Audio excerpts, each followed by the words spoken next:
Ny vaovao malaza tamin'iny herinandro lasa teo iny zany no adiadintsika eto, tsy inona izany fa ny korontana sy ny révolution nisy tao Nepal tamin'iny herinandro iny, tamin'ny alatsinainy 8 septambra izany, niteraka faty olona maro ary naratrana olona betsaka izany révolution izany.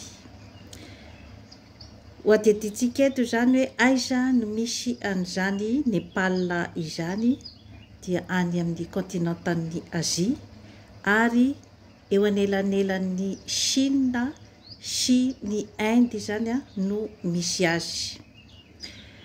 Ny tena zavatra mampalaza an'izany Nepal izany dia ny resaka tourisme, satria dia manana tendrombohitra maro izany Nepal izany ary azo anaovana zavatra betsaka toy ny randonnée, ny safari, dia misy ihany koa ireny hoe temple ny bouddhiste ireny izany izay hoe anaovan'ny olona tourisme fangataham-pitahiana izany dia misy ihany koa ny zavatra maro toy ny culture izay mampalaza an'izany Nepal izany.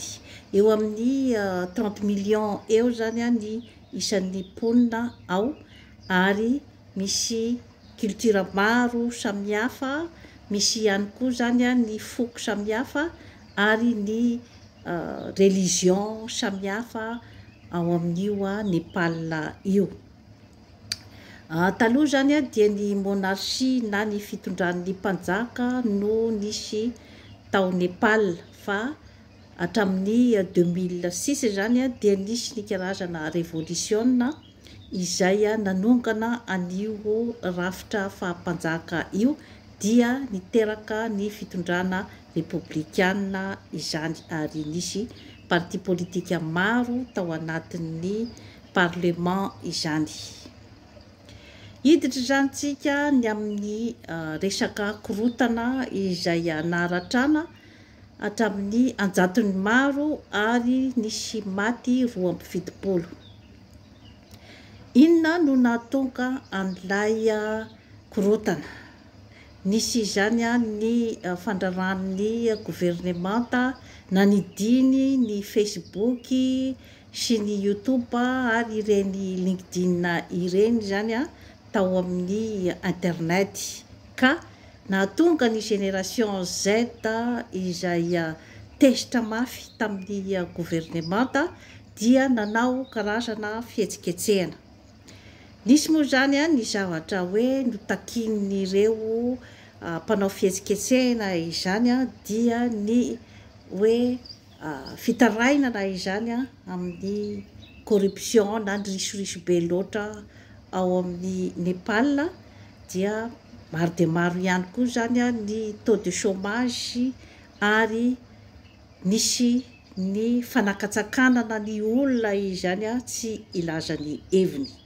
Ireo zany no tena natezitra ny tanora maro dia maro zany izay nanao karazana filaharana pasifika zany, manifestation pasifika, izay hoe tonga dia notifirin'ny miaramila izany naharatrana tamin'ny voalohany zany 7 olona 7 dia naharatrana amanjatony maro.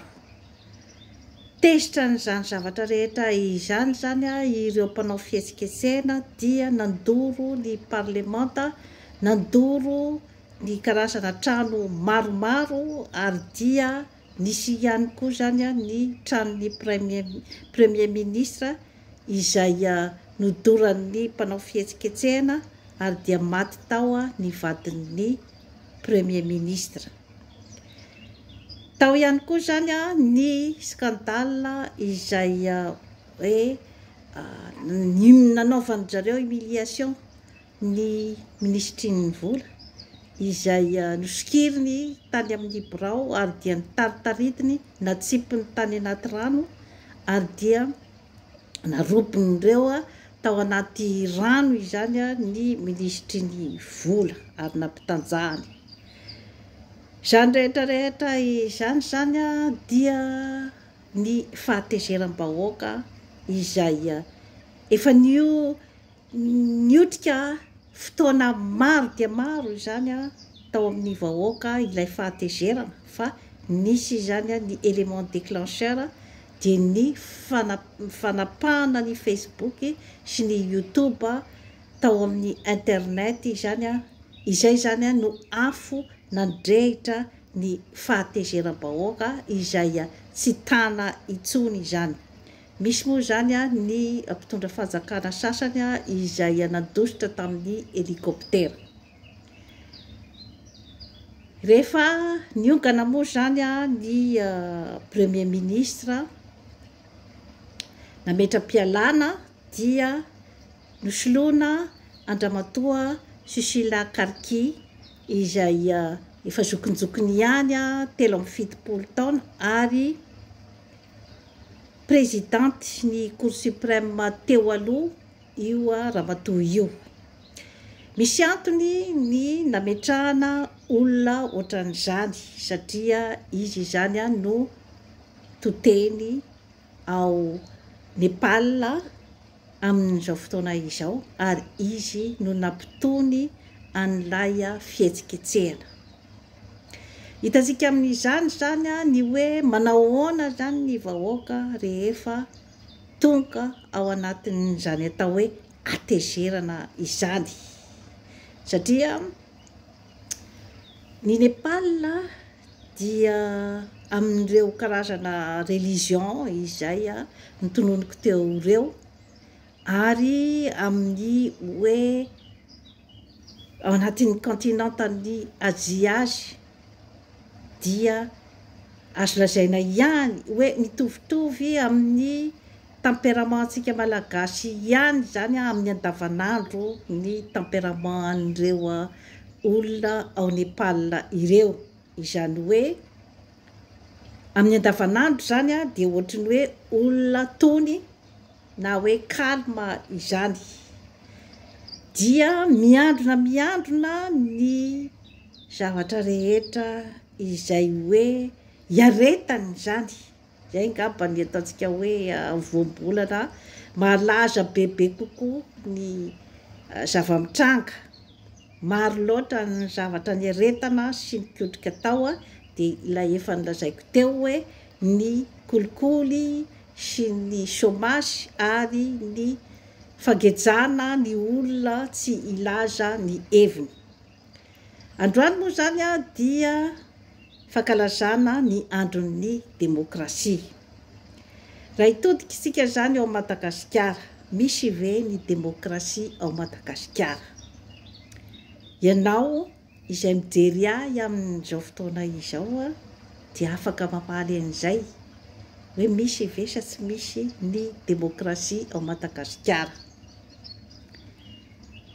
Valiteny fotsiny izay avy etỳ amiko raha ny fijeriko azy dia matoa maro dia maro ireo mpanao gazety nogadraina, maro dia maro ireo influenceur izay nogadraina, dia misy izany ny tsy fahazakana an'izay demokrasia izay. Inona moa ny atao hoe demokrasia? Dia ny famelana malalaka ny vahoaka ilaza ny heviny zany momba ny fiainam-pirenena ary momba ny fitondrana izay mitondra ny tany sy ny fanjakana. Inona moa no nilana an'izany demokrasia izany? Satria fantatsika tsara ny zava-nisy tamin'ny hoe fahampanjaka fahizay zany dia tsy nahazo ny teny ny olona ary tsy nisy izany atao hoe lalàna izany, fa izay tian'ny mpanjaka atao zany izay tian'ny mpanjaka ho tapahan-doha tamin'izany andro zany dia maty.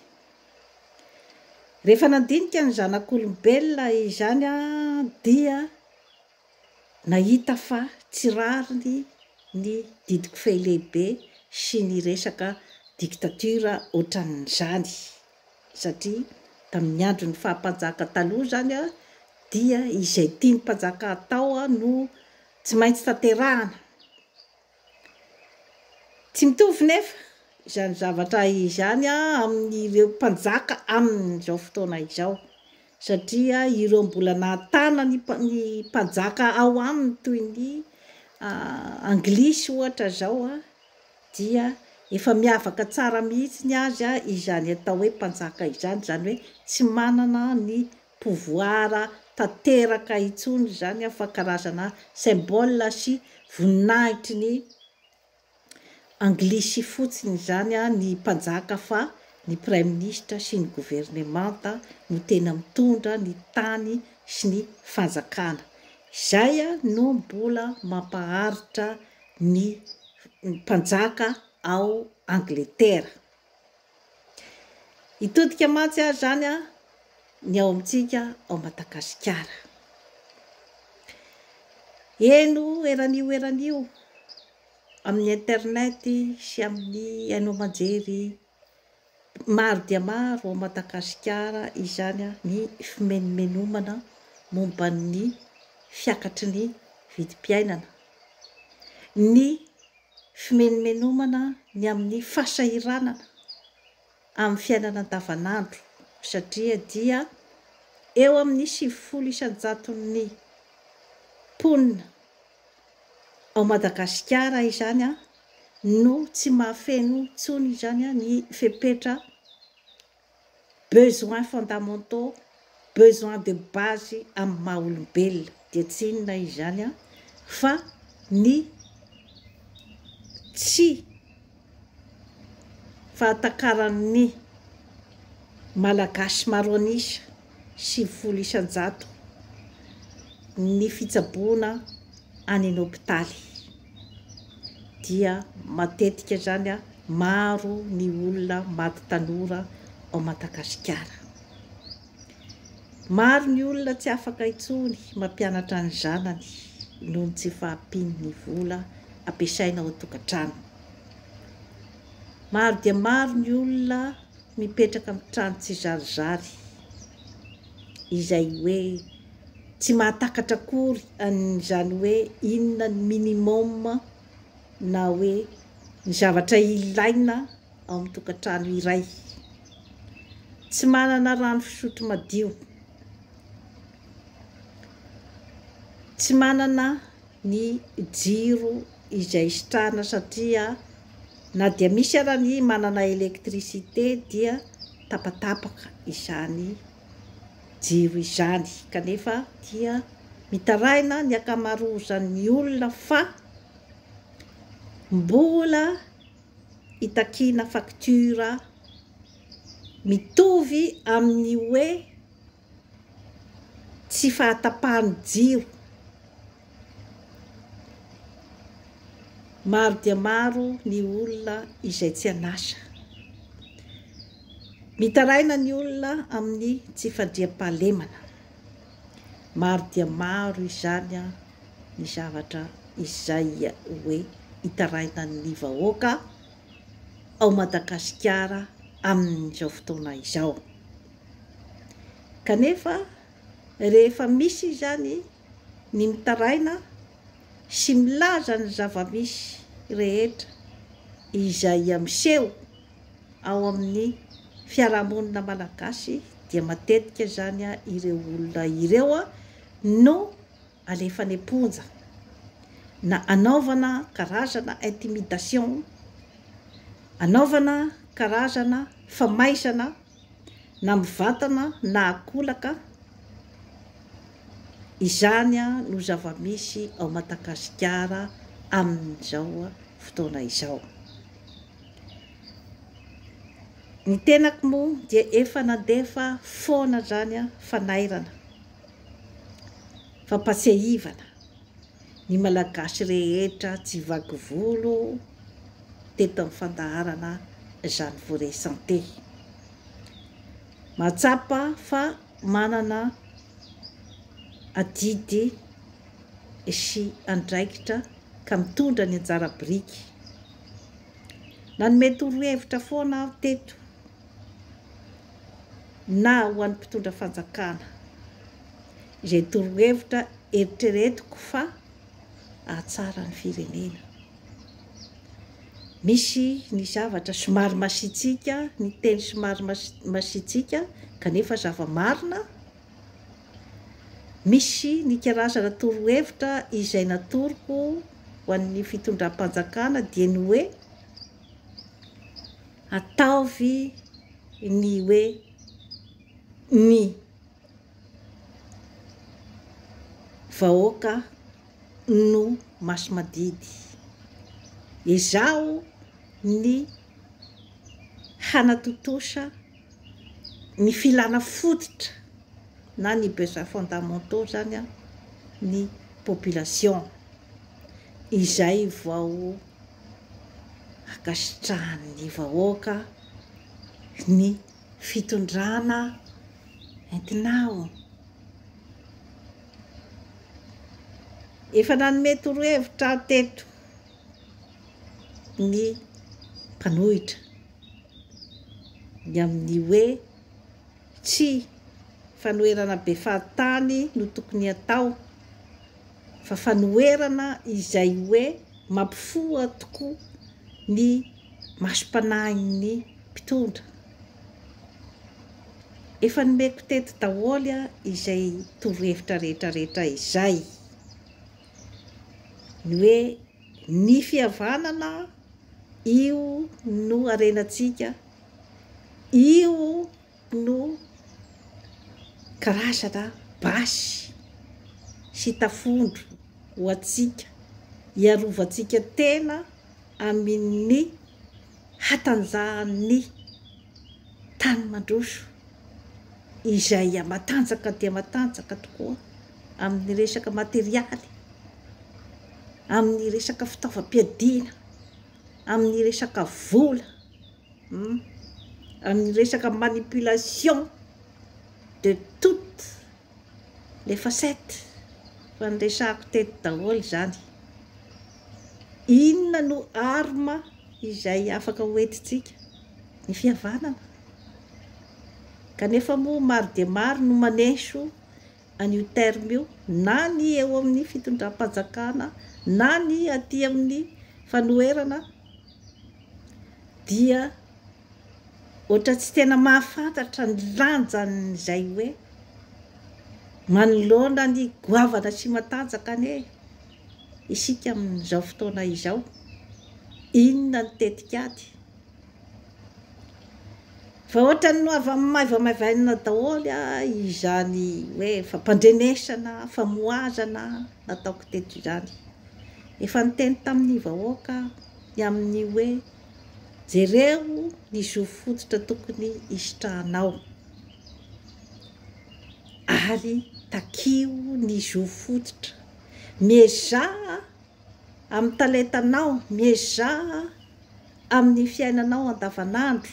Inona ny tanjonao amin'ny fiainana andavanandro? Kanefa kosa tsy ho culpabilisena ny population ny amin'ny hoe kamo na ny amin'ny hoe tsy te hiezaka, fa tokony misy ny encadrement ataon'ny gouvernemanta azy vao zay vao afaka hiohitra ny population. Fandresahako teto daholo zay zavatra rehetrarehetra izay. Ny vatona sondrotry ny tany manaova latabatra boribory hijerena miaraka hoe inona no atao amin'io krizy izay misy ao Madagasikara io. Ary efa nampandre teto aho ny amin'ny hoe hisy ny karazana titanika izay hoe handrendrika ny tany ao Madagasikara. Ary hisy ihany koa hoy aho ny krizy manerana n'izao tontolo izao. Efa niteneniko teto daholo, tsy mpaminany aho akory fa resaka karazana analizy no nataoko teto amin'ny alalan'ny actualité rehetra izay misy no ahafahako mampandre sy manana ny karazana intuition ny amin'ny zavatra isy. Maro dia maro ny tsy faly amin'ny zavatra izay teneniko eto. Mampalahelo dia mampalahelo hoe atraisa ny fahaisantsika mianalize ny zavatra lazaina. Dia phrase kely madinidinika izay tsy mahafaly endrakoto, tsy mahafaly endrabe, tsy mahafaly endrasoa, dia anaovana karazana intimidation aty amiko.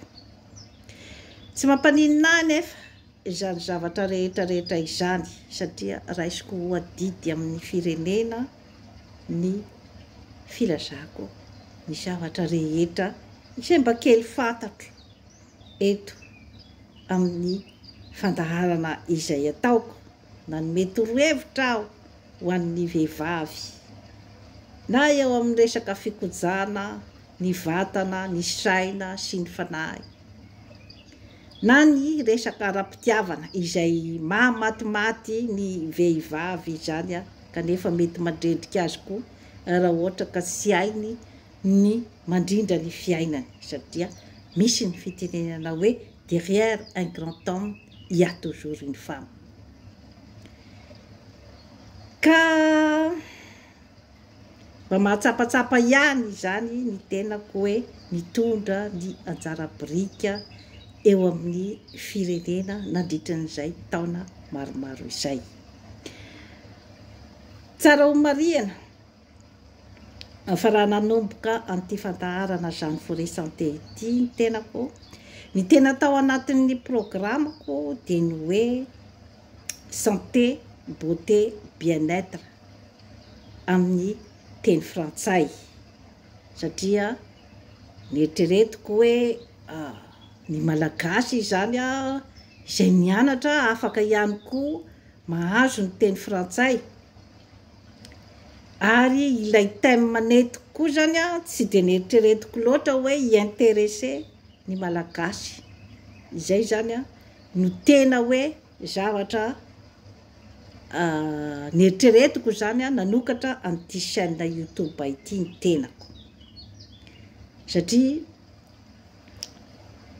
aty amin'ny tany mandroso aty Amerika Avaratra dia mirona ny population amin'izao fotoana zao zany ny amin'ny resaka prévention de la maladie satria misy mandany vola be ny fanjakana kanadiana ohatra ny fitsaboana ny diabeta, ny fitsaboana ny hypertension artérielle, ny accident vasculaire, fahatapahan'ny lalan-draha, ny dépression nerveuse, ny cancer, mandany vola amina miliara amin'izao fotoana izao zany ny fitsaboana an'ireo karazana aretina ireo. Dia nanao politika vaovao zany zareo nanetsiketsika bebe kokoa zany ny eo amin'ny resaka prévention, fikojana ny saina, ny vatana ary ny fanahy. Izay hoe atoroko eto zany ny hoe fanovana tanteraka ny mode de vie ny olombelona iray, izany hoe misy ny sakafo ara-pahasalamana izay efa natoroko teto daholo zany ny karazana sakafo ara-pahasalamana.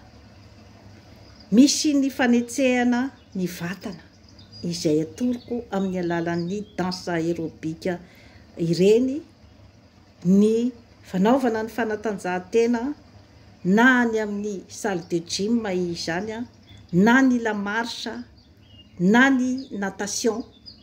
Misy karazany maro no efa nasehoko teto, ny danse à la trampoline, misy ihany koa ny tai chi, misy ihany koa ny exercice de méditation sy ny relaxation izay mampitony ny saina, mampiditra oxygène ao amin'ny vatatsika, ao amin'ny afokafoka sy ny cerveau, izay manatsara ny circulation. Ny méditation dia fampitoniana ny saina. Afaka ihany koa ianao mivavaka. Afaka ihany koa ianao mamaky an'ireny boky momba ny développement personnel ireny, satria mampisokatra dia mampisokatra ny sainy indrindrandrindra ny tanora ny développement personnel, ary tsy mifanipaka velively amin'ny fivavahana kristiana na ny fivavahana rehetra izay samy manana ny religion moa ny olona rehetrarehetra eto ambonin'ny tany. Tsy misy ny tokony hifandrafesana amin'izay karazam-pinoana entin'ny olombelona, fa mamelombelona ny fanahy daholo na anao ny fivavahana ara-drazana ny olona iray rehefa mandeha any amin'ny positif ny zavatra ny filôzofia entina. Inona moa ny maharatsy an'izany? Na andehany amin'ny fivavahana kristiana rehefa mandeha any amin'ny positif izany zavatra rehetrarehetra izany. Fa ny ahy kosa tsy akeko dia ny hoe ilay fiheverana fa ny fialokalofana ao ambadiky ny hoe mpivavaka dia mieritreritra ny olona iray fa izay ny mandio azy, ary dia ny fanosorapotaka Andrasoa sy Rabe dia atao hoe devoly ny olona toy izao sy toy izao. Izay zany no mila tandremantsika, fa Andriamanitra ihany no mahafantatra ny ao am-pony tsirairay, ny ao am-pony tsy miloaka ny tsirairay dia izy ihany no mahafantatra azy. Zay zany no teny atsipoko amintsika malagasy tsy vaky volo, satria maro dia maro izany ny karazana jugement sy ny fitsarana ivelany. Mbola tsy afaka isika tena manadiady zavatra lazain'olona iray sy ny manadiady olona iray, iza marina ny olona iray, sao dia mba mety mahatsaray ny zavatra izay lazainy sy ny zavatra izay atolony. Fa ny tonga dia ny hoe mahavatana dia hoe anaratsy sy anosom-potaka an'io olona io. Tadidio fa maro ny fandrimpandrika amin'ny fiainana, tsy izay mahay miresaka sy tsara filaza, sy izay mahay mandangolango, tsy zato isan-jato dia izay no olona atokisanao amin'ny fiainana. Misy ny mahay mandangolango satria misy zavatra tadiaviny, rehefa azo ny ilainy dia voadakam-bavafo ianao. Izay no zava-misy amin'izao fotoana izao. Tompoko lahy sy tompoko vavy, mieritrereta isika malagasy, mieritrereta amin'ny mpahay milaza, ny mpahay miresaka, ny mpahay mandangolango. Eritrereto ny fiainanao amin'izao fotoana izao hoe aiza ny misy ianao, ary aiza ho aiza indrindrandrindra ny tanora, aiza ho aiza ny hoavinao. Misy hoavy mamiratra ve amin'izany Madagasikara izany amin'izao fotoana izao? Fanontaniana apetrako izay zavatra izay amintsika rehetra rehetra. Ka iverenako ny tao Nepal, izay maro dia maro moa zany ny malagasy izay manao commentaire momba n'io Nepal io, hoe raha tsy mitandrina ny mpitondra dia hanjary ohatran'ny Nepal i Madagasikara. Ny tiako lazaina fotsiny dia ny hoe amin'ny fotoana magotrakotraka ohatran'izao anatin'ny fangirifirina ny vahoaka aoka ny mpitondra fanjakana sy ny mpanohana azy rehetra izany mba handinika sy mba handanjalanja ny teny avoaka amin'izao fotoana izao satria ny zavatra rehetra ny asa izay atao eto ambonin'ny tany dia presque safidy avokoa ny nanaovana azy. Rehefa ny safidy ianao ny hitondra vahoaka, hitondra ny tany sy ny fanjakana, dia tadidio fa rehefa nifidy ny atao hoe fanjakana republikana dia ny vahoaka no maso madidy izay. Ny vahoaka izay nifidy ianao no maso madidy, izy ny nametraka anao teo. Manana droit izy izany ny hanome ny heviny amin'ny izay fahitany anao. Manana droit izy ilaza ny etaetany. Manana droit izy ny hilaza ny zavatra tsy zakany aminao. Safidy io aho rehefa ny safidy lasitra iray ianao dia tsy maintsy voavolavola ao anatin'izay lasitra izay, tsy afa-miala ao ianao. Ohatra ny aty mantsy izao dia misy ny azy ny atao hoe profession libérale, misy ny atao hoe entrepreneur.